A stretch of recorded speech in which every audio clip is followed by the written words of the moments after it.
are discussing amelogenesis imperfecta. It is a congenital disorder characterized by abnormal formation of enamel.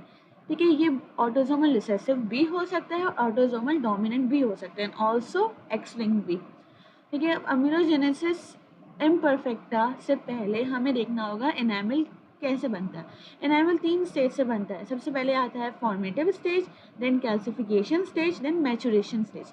Formation stage में क्या होता है, matrix की deposition हो रही होती है. अगर मैट्रिक्स की डिपोजिशन सही नहीं हुई तो उसकी वजह से टाइप 1 हाइपोप्लास्टिक अमेलोजेनेसिस इम्परफेक्टा होता है. देन कैल्सिफिकेशन स्टेज, इसमें मैट्रिक्स की मिनरलाइजेशन हो रही होती है. जो भी मैट्रिक्स की डिपोजिशन हुई उसके बाद मिनरलाइजेशन होती है.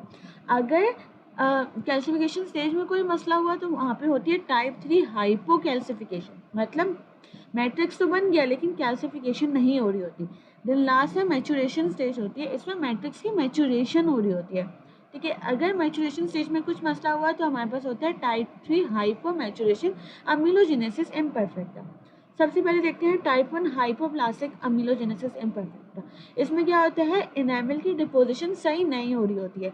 इसकी वजह से या फिर एनामल प्रोड्यूस ही नहीं हो रहा या फिर बहुत ज़्यादा पतला thin layer of enamel produce हो रहा है, जिसकी वजह से जब हम देखेंगे ऑन ओरल एग्जामिनेशन तो यहाँ पे जो दांत होंगे उसके अंदर होंगे पिट्स और ग्रूव्स.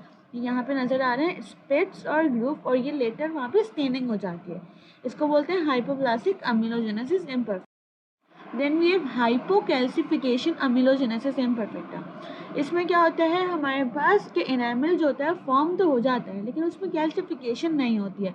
ठीक है, तो जब कैल्सिफिकेशन नहीं हो रही है तो वो बहुत ज़्यादा सॉफ्ट होता है और वो बहुत जल्दी वेयर्स ऑफ हो जाता है. जैसे ही वो एनामल की फॉर्मेशन होती है और पेशेंट मेस्टिकेट करता है, कुछ भी करता है, फोर्स प्रोड्यूस होती है, तो वो एनामल इतना सॉफ्ट है कि वो आराम से वेयर हो जाता है, जिसकी वजह से डेंटिन नज़र आना शुरू हो जाता है. ये सारे डेंटिन नज़र आ रहे हैं और डेंटिन जो होता है वो येलो कलर का होता है, इसलिए हमें दांत येलो ब्राउन नज़र आ रहे होते हैं.